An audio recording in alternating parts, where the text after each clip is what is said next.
tardes, chicos. La clase que les tengo para el día de hoy es el tema que ya les había comentado en nuestras videollamadas que íbamos a ver, que era la cultura en la tradición filosófico-literaria.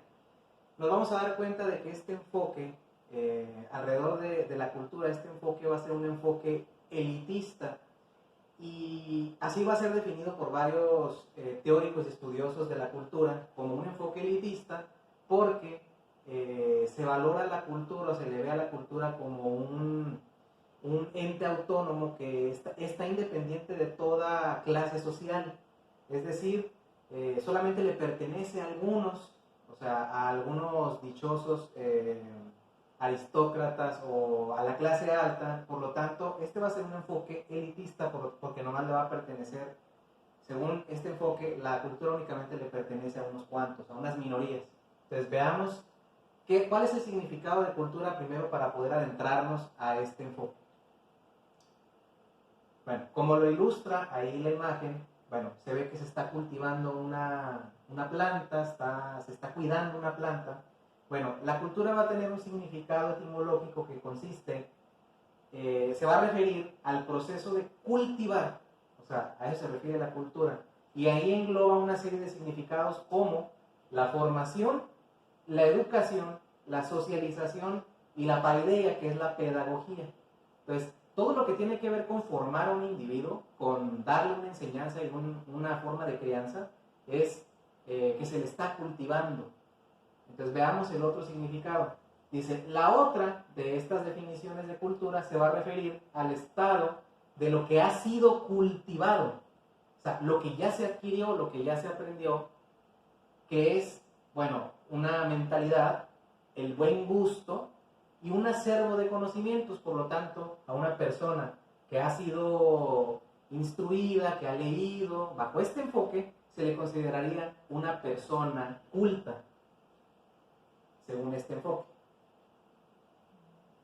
Hay un proceso en este enfoque que se le conoce como el proceso de autonomización de la cultura. Bueno, antes de que no se asusten con el término, bueno, la autonomización de la cultura se refiere a la cultura basada en sí misma, la cultura sustentada en sí misma. ¿Qué significa esto? Bueno, se nos dice que este enfoque y en la historia, en el curso del siglo XVIII, la cultura se va a constituir en un campo especializado y autónomo. Es decir, que se va a sustentar en sí mismo, valorado en sí por sí mismo, independientemente de toda función práctica o social. Ahorita veremos algún ejemplo, pero prácticamente la cultura va a ser vista como un patrimonio que está ajeno a toda práctica social. O sea, los individuos no participan activamente en la difusión y no participan activamente en la cultura, sino que la cultura parece que está como aislada de la sociedad. Y esto va a ser, por eso es que el enfoque sea elitista, ¿no? Porque la cultura va a ser vista así, como un ente aislado de la sociedad. Entonces el ejemplo es el arte por el arte o la purificación del arte. Y nos dice aquí que la cultura se empieza a convertir pues en un lujo. O sea, la cultura es un lujo, algo que solamente pueden tener, a lo que pueden tener acceso las personas con dinero, las personas instruidas, las personas que tengan conexiones.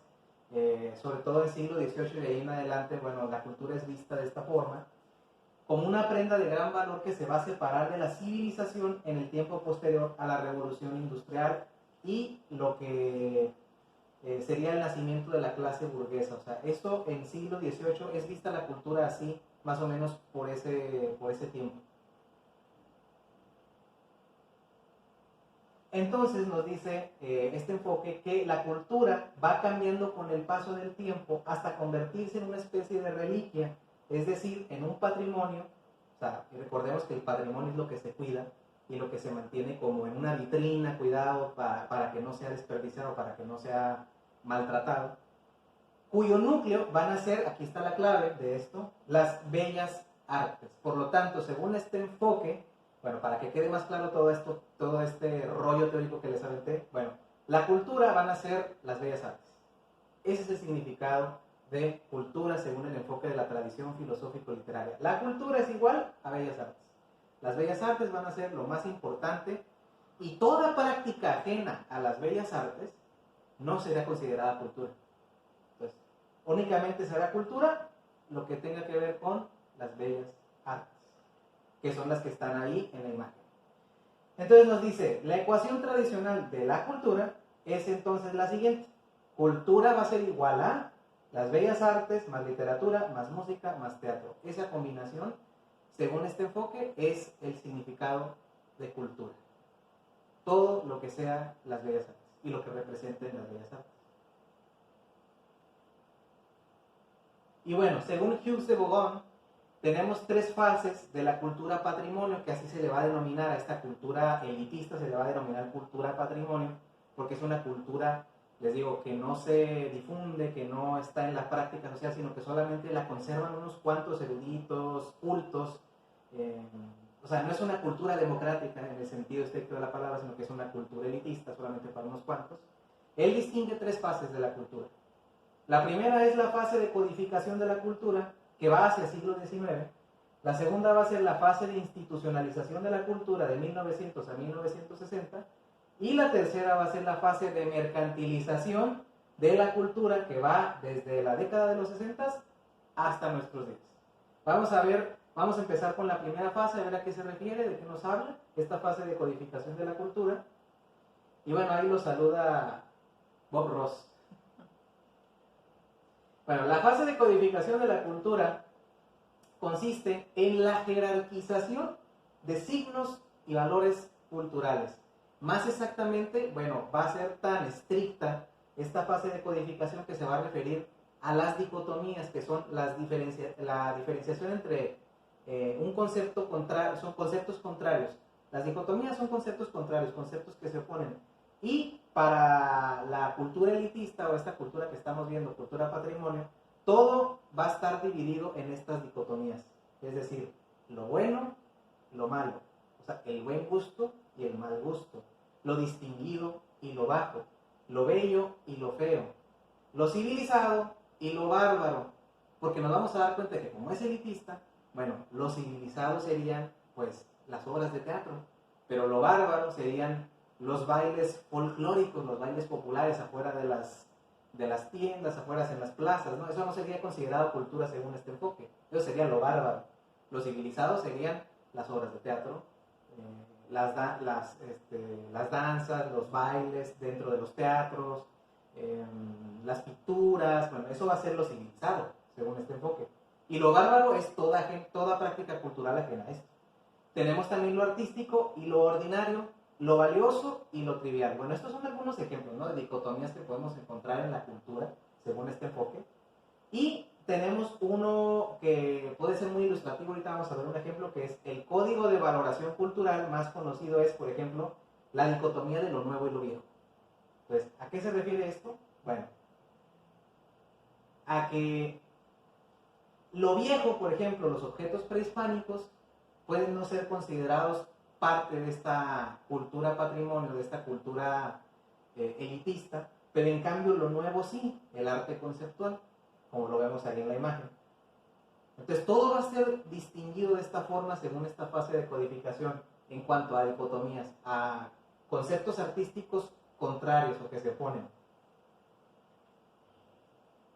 Lo podemos ver un poco más fácilmente explicado en este círculo concéntrico de la cultura, que nos dice que lo más importante va a ser lo que está en el centro, y conforme se va ampliando este círculo, lo vemos en la periferia, está la cultura, pues la cultura no tan importante, no tan importante dentro de este enfoque, ¿no? Por ejemplo, en el centro vamos a tener la alta cultura, las bellas artes, como ya les había dicho.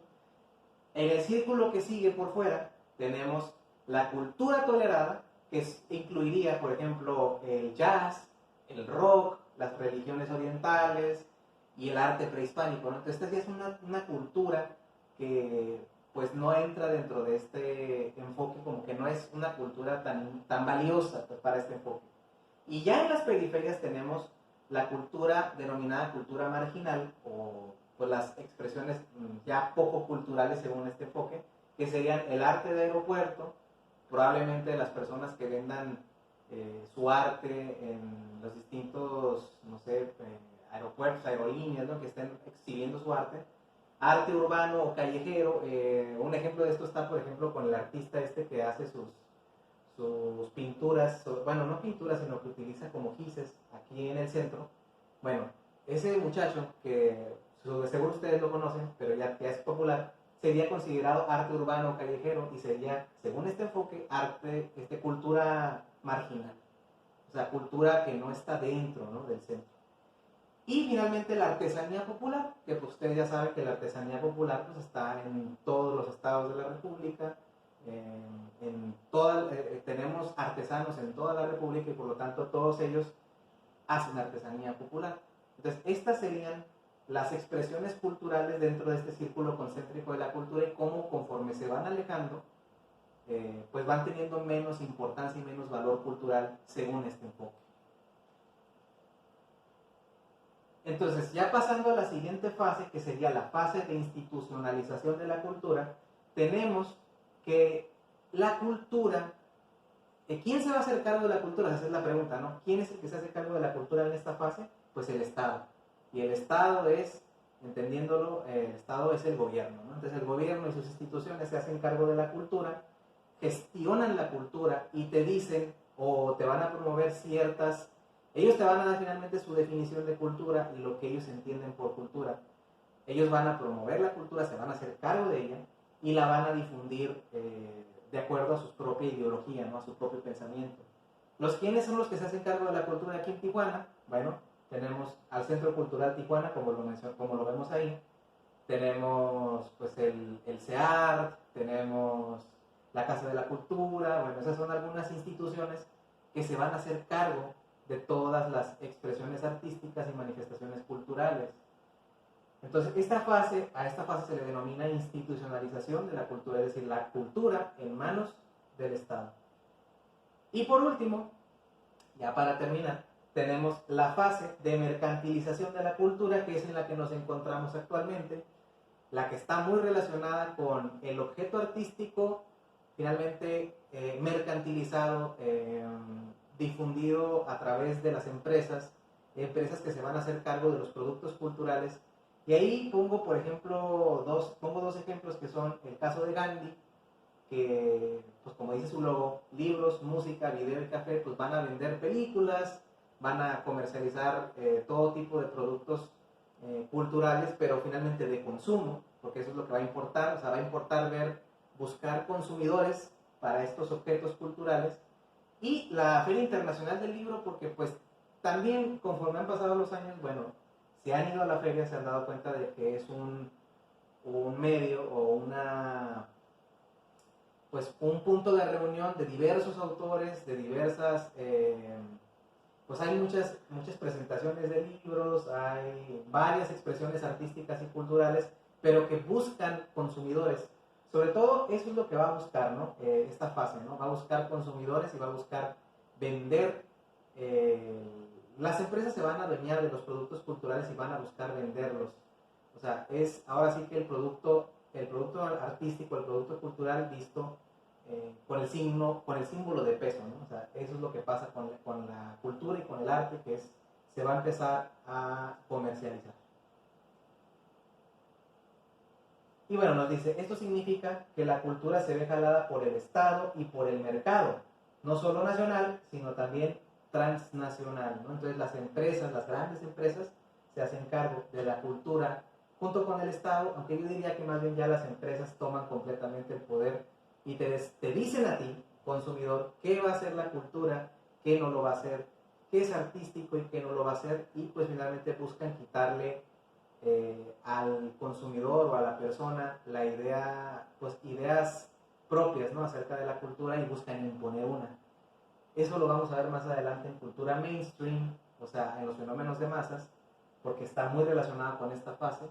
Y aquí terminaríamos con la clase, chicos. Espero que se hayan quedado con algo, que hayan aprendido algo de esta clase, y pues los estoy viendo en las videollamadas. Cuídense mucho, nos vemos, hasta luego.